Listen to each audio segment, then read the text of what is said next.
If the Royals are looking for a right-handed platoon option for right field, who makes the most sense? We'll dive into it in this edition of Locked On Royals.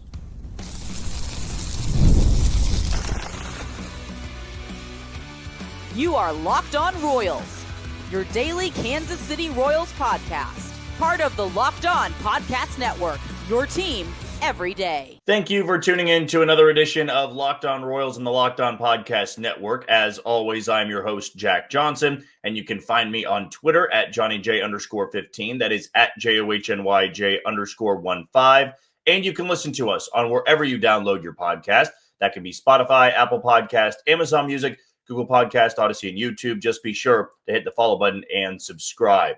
For you first-time listeners wondering what to expect from this channel, we go to you Monday through Friday, 30-minute episodes each and every day.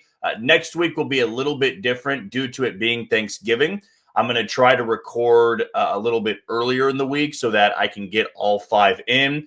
So Thursday and Friday will likely be pre-recorded episodes. That includes a Mailbag Friday. We did it a few weeks back when I was going out of town. So we'll probably just follow the same format so that we still will be able to give you those 5 episodes because, once again, I will be headed out of town. Before we dive into segment number 1, I want to tell you that today's show is brought to you by FanDuel. Right now, new customers can bet just $5, and if your bet wins, you'll get $300 in bonus bets to use across the app. So download the FanDuel app today.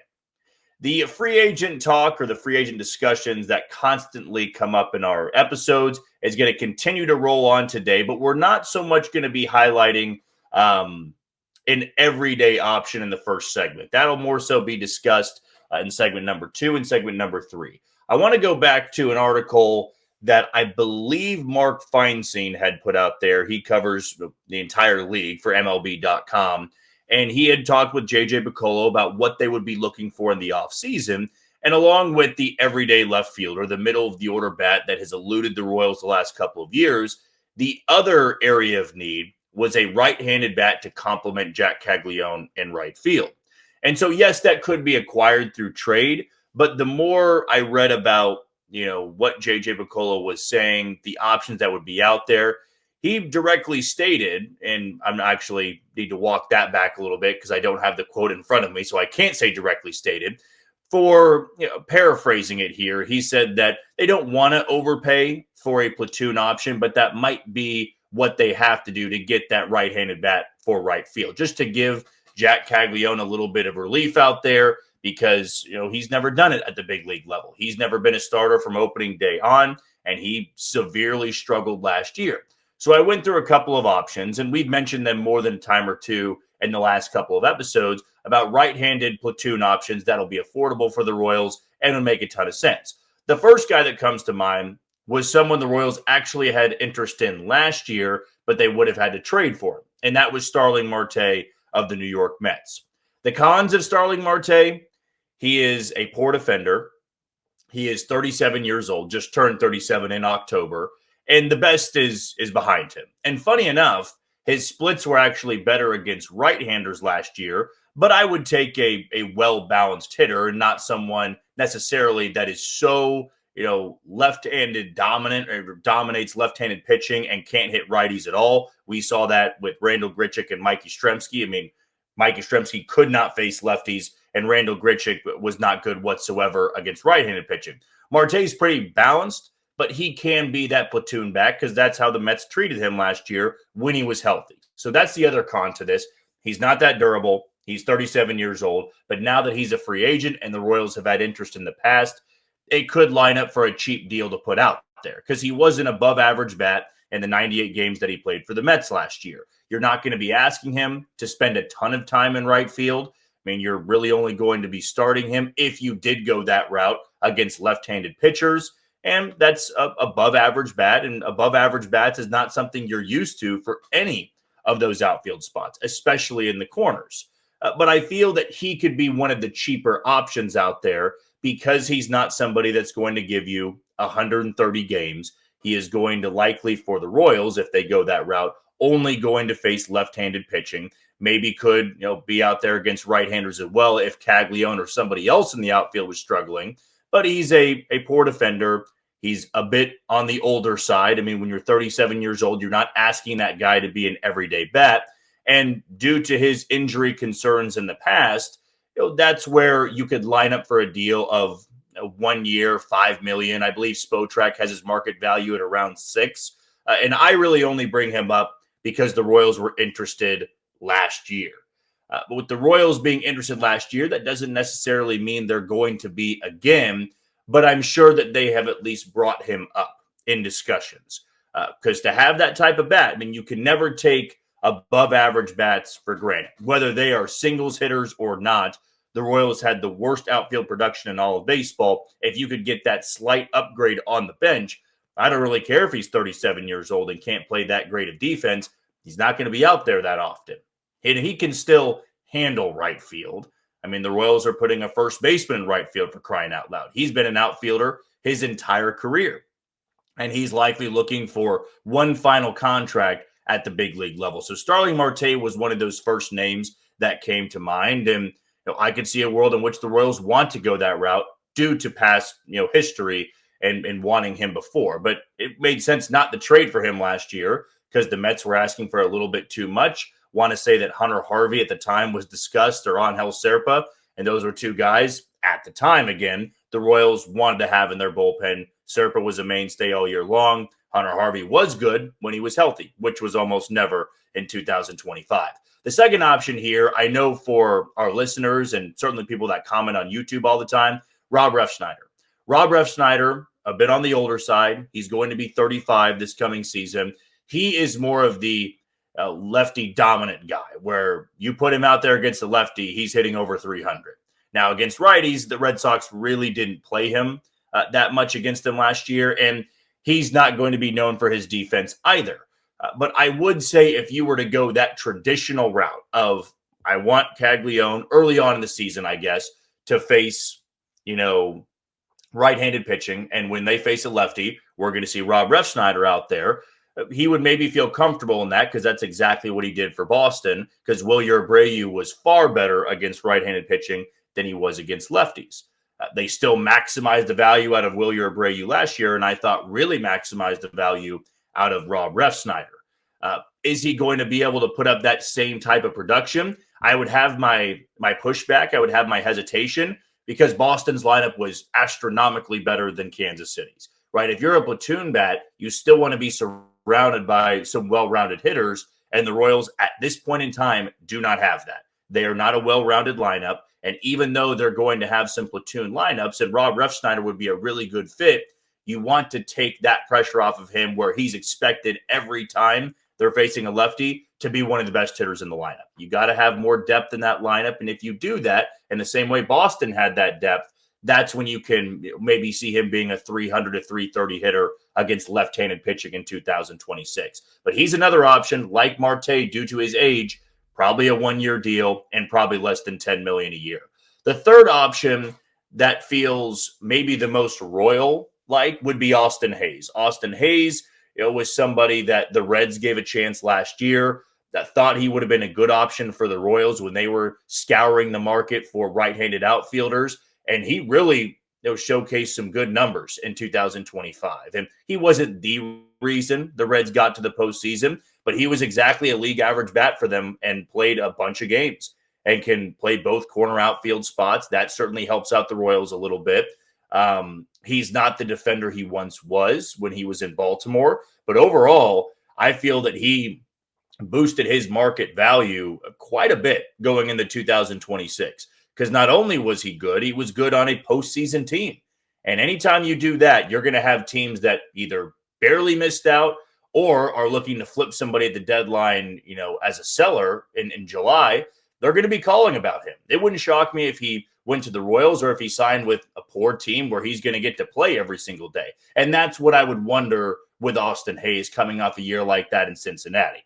Is he somebody that is going to want an everyday role, or is he quite satisfied being more of that platoon guy, maybe plays in 100 to 110 games a year?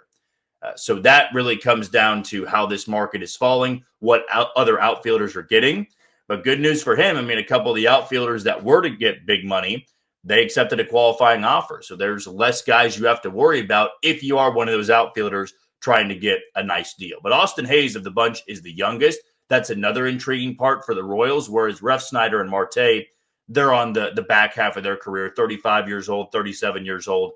You're not going to expect much out of them in the outfield. But if they're a platoon bat and they're only playing anywhere from 90 to 100 games a year, it's going to be cheap, and those would be some nice bats that could complement Jack Caglione in right field. Do you believe that one of those three options is good for the Royals? And if not, let us know who you would like as a platoon bat below in the YouTube comments. We'll take our first break of the show. When we come back, came across this on Twitter last night from a prominent Twitter account of what the perfect Royals offseason would look like. We'll go over that tweet and the details of it next on Locked On Royals. You are tuned into Locked On Royals and the Locked On Podcast Network. I'm your host, Jack Johnson, and you can find me on Twitter at JohnnyJ_15. This was brought to my attention last night by KCR Fan on Twitter, so wanted to give you a shout out if you are an everyday listener to us from an account called MLB Executive Burner. So basically the gist of it, everybody thinks it's some old GM or somebody that worked in a front office that now uses a burner account to do hypothetical trades, who would be a good fit. Now, let's be very clear. It's not the go-to, right? If you see him or her post a hypothetical trade, it doesn't mean that's what's being discussed. It's just one person's opinion. And during the offseason, it's kind of what we do anyway, right? We give our opinions, we go over other people's opinions, but it's an account that has, nearly 24,000 followers. So it's not like it's some random burner with 100 followers and putting together hypothetical trades. But I thought it was intriguing nonetheless, at least something that we could go over for our second segment today. So it goes like this: the perfect Royals offseason. Here would be the trades. First one with the St. Louis Cardinals, John Schreiber and Ben Kudrna, Drew Beam and Michael Lombardi to the Cardinals for Brendan Donovan, and then Jordan Walker. We know all about Brendan Donovan. We know a little bit about Jordan Walker, a one-time, big-time prospect, big bat, huge upside, has never really put it together. And quite honestly, has not fit that well in St. Louis. So you would get a right-handed bat to complement Jack Caglione in right field. You would get Brendan Donovan. And the best prospect I would say that they are giving up in a deal like this would be Drew Beam. But that's more so that I'm higher on Drew Beam than maybe most people in the Royals organization or people that follow the Royals organization. Ben Kudrna absolutely would be the prize prospect, I believe, from the Cardinals' point of view. But Michael Lombardi, too, was a higher round pick in last year's draft. So you're giving up three pitchers from your farm system, and then you're giving up John Schreiber for a really good bat in Brendan Donovan and a good upside bat in Jordan Walker. It would be an intriguing, trade deal for sure, but I'm not sure that St. Louis would strike on this one. I'm not sure that they would really want to give up Brendan Donovan if they weren't getting a couple of bats in there as well, because those are all four pitchers. And you do lose a spot in the bullpen with John Schreiber. I'd imagine they could replace that rather quickly, but you would feel good about the two bats you got in return. Second one here, Blake Walters and Justin Lampkin to the Nationals for Robert Hassel. So you get a very good young center fielder from a rebuilding Nationals team. Once again, you're giving up pitching in your farm system, which you have an abundance of, don't get me wrong. And Blake Walters is somebody I really liked coming out of the draft a couple years ago. He just hasn't put it together just yet. Lampkin, another guy from the left side that I do like a little bit. But if you were to get an outfielder like that for just two prospects, I feel you'd be moving the needle a little bit on what you would be doing and overhauling your outfield. The third trade here is Michael Massey to the Rockies for utility guy Tyler Freeman. And then the fourth option, Bailey Falter to the White Sox for right-handed pitcher Peyton Pallett. These are all pretty good acquisitions for the Royals. If I'm just going to give my immediate reaction, all of these trades would be good deals for the Royals. You would be giving up a chunk of your farm system, which isn't stellar to begin with, but do you operate that way? We don't have a great farm system to begin with.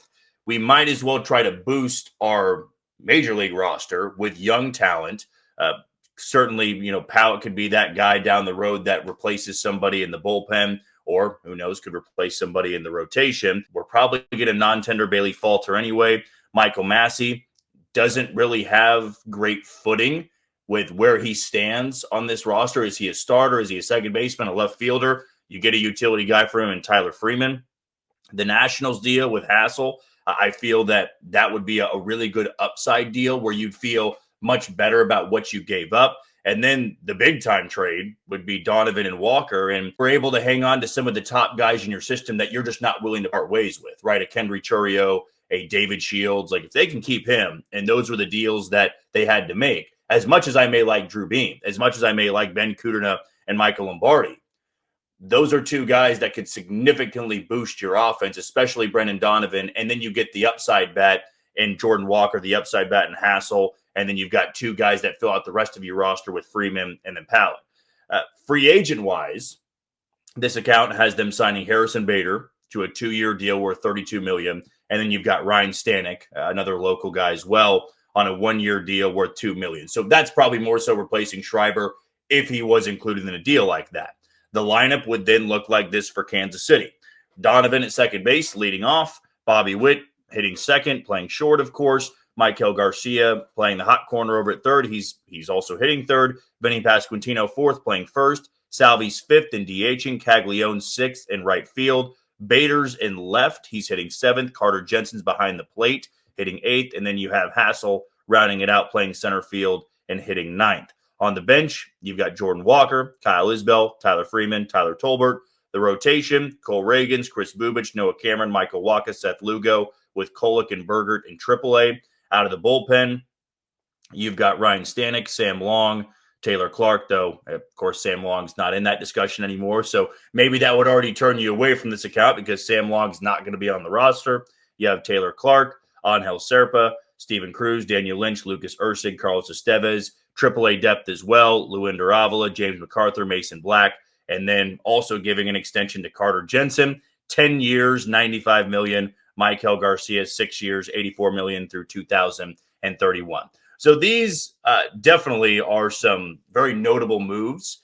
I'm not going to say that every single one of them is the perfect move. It'd be exciting. I mean, if the Royals did that much in one off season, I feel that you would, at bare minimum, be excited about what is to come in 2026.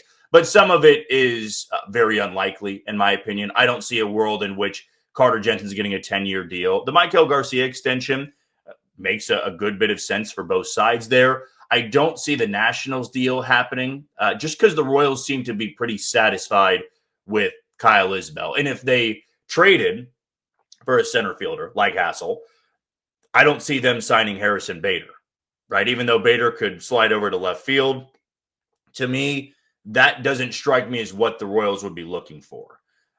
The Brendan Donovan deal makes a good bit of sense for what you'd be getting in return and what you'd be giving up. But I still feel that the Cardinals will be the team to hang up the phone there. I don't feel that they would be all over a deal like that because though they need pitching, to only get that in return for your best trade chip, who everybody's going to be calling about, I feel they could field better offers than what the Royals would be giving them there.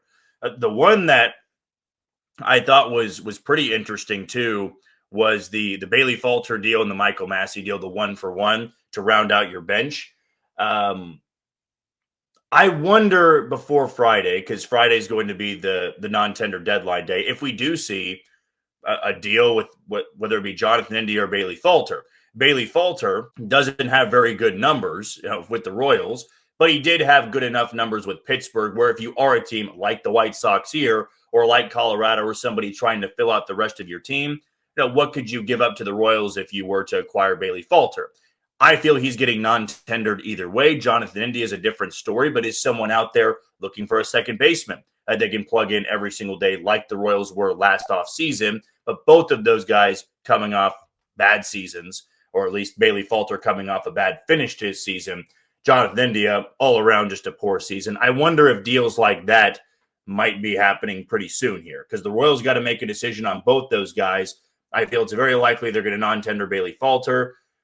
I'm still torn on what they're going to do with Jonathan India, but I would lean toward them tendering his contract than non-tendering it as I'm speaking right now. Could always change, though, in the next few hours or over the next 24 hours. Do you believe any of those deals would be likely for the Royals? If not, let us know your hypothetical trades for the Royals this offseason. We'll take our final break of the show. When we come back, if they are going to go big on one target, is Jarren Duran the one they should empty their resources on?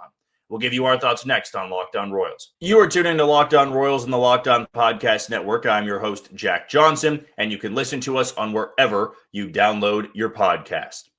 For our final segment, we are going to end it with yet another trade idea or a prospect through trade, and not a minor league prospect, just a trade prospect in general, and that would be Jarren Duran. Jarren Duran is somebody that is going to be the most coveted trade targets all offseason long. The Royals would not be the only suitor, and they're going to be asking for the moon for Jarren Duran. He is 2 years removed from getting MVP votes. He still was a very good overall player last year, but did have a bit of a step back. But the talk around the league, from what I've read, from what's been said, is that the Red Sox are motivated to move him. They want to get a deal done. And so if you're a team like the Royals, are you going to call them on their bluff, right? Are you going to say, well, if you're already motivated to move them, eventually you are going to. Therefore, I'm not going to jump at the first offer or counter offer that you have. I'm sure that when the Royals had interest in Jarren Duran and wanted to strike up a deal, the first name that they mentioned was Cole Ragans. If they want pitching for Jarren Duran, that feels like where you would start if you're the Red Sox. Well, if you want one of our better players, one of our better outfielders, we want one of your better starters, if not your best starter. Jarren Duran's got years of control. He would by far and away be the Royals' best outfielder and one of the best outfielders they've had in quite some time. So they're not going to sell him for nothing. They're not going to be wanting prospects. I'm not even sure Blake Mitchell moves the needle that much. It's going to take multiple guys to get that deal done. If you're the Royals, though, now that Taylor Ward's off the board, and it feels unlikely now that Joe Adell will get dealt just because they traded Taylor Ward, that now opens up a spot for Joe Adell to just play every single day. He was last year, but now that you traded Ward, I still feel they want to compete in 2025, though I have my opinions on that, or 2026, I should say. I've got my opinions on that. But Joe Adell is probably now staying in Anaheim. It was picking one or the other. They traded Taylor Ward. He was going to be a free agent. So they're probably going to hold on to Joe Adell, is my thought. There's not many right-handed options out there. I know the Royals would prefer a right-handed left fielder. There's just not many out there. Ones that could really move the needle. I mean, Ken Rosenthal even reported, or Rosenthal or John Heyman had said, the right-handed outfield options on the trade market are very limited. They're very slim. It's why the Orioles and Angels made this deal. A corner outfielder that can make a difference, and whether he's a right-hander or a left-hander, you're going to have to deal with it. But this brings me back to the point of, should the Royals empty the tank for someone like Jarren Duran or somebody that can be a top 3 hitter on their team? Are you in that position yet to strike a deal like that? Jarren Duran is a big-time player, and Boston's not – they're motivated to move him. I wouldn't say they are just so aggressive in moving him. They've got a lot of outfielders, but they're not in a position where they have to move him. They would like to for the right deal. And if you're the Royals, how do you line up with the right deal?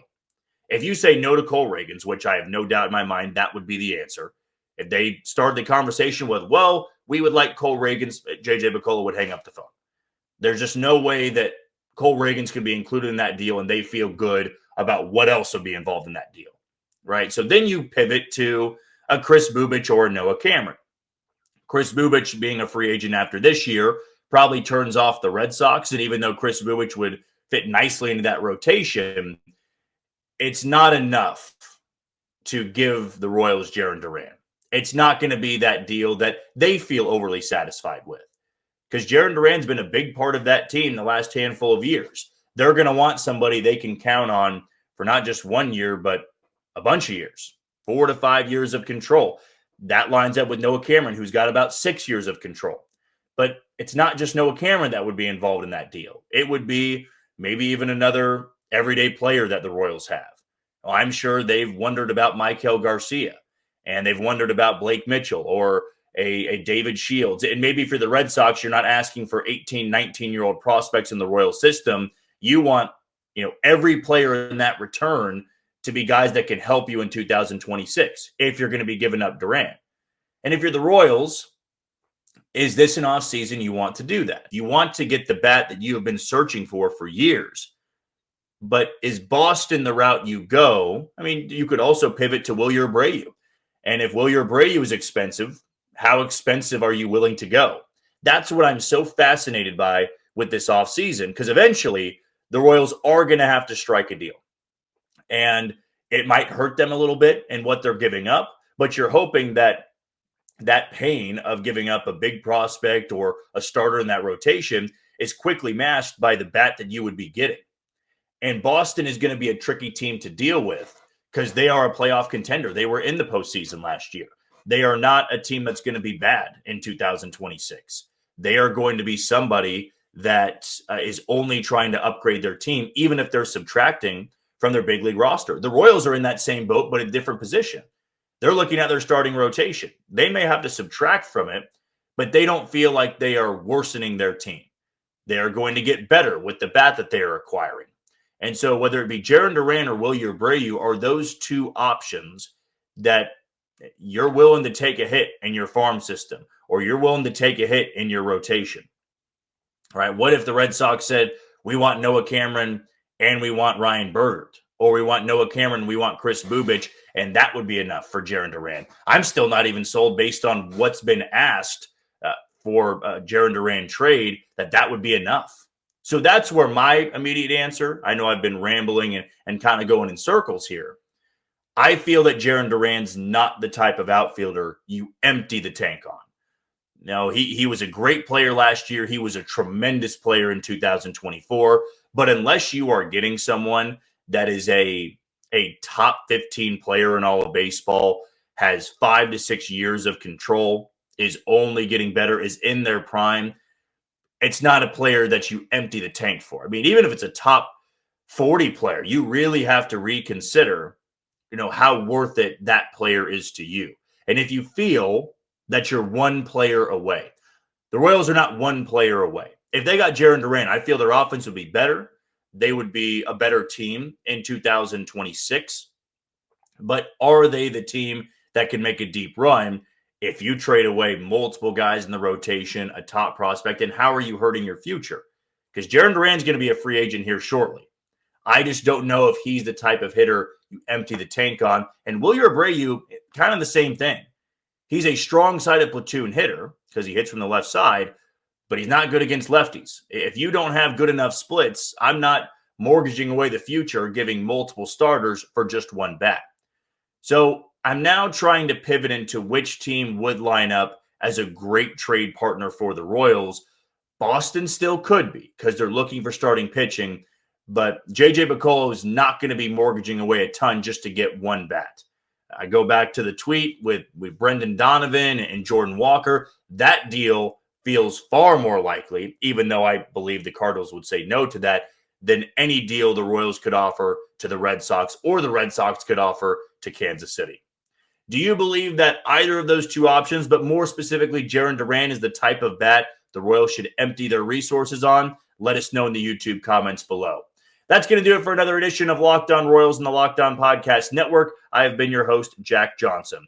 Thank you for making Locked On your first listen every day. For your second, find the all-night Locked On MLB Game Night. Every game, every night, until a World Series champion is crowned. Get local analysis on a national scale and find MLB Game Night on Locked On MLB on YouTube or wherever you listen to your podcast. Tomorrow, it'll be a Mailbag Friday, so be sure to get your questions in on YouTube and look for my tweet a little bit later on in the day. But until tomorrow, you take it easy, Kansas City.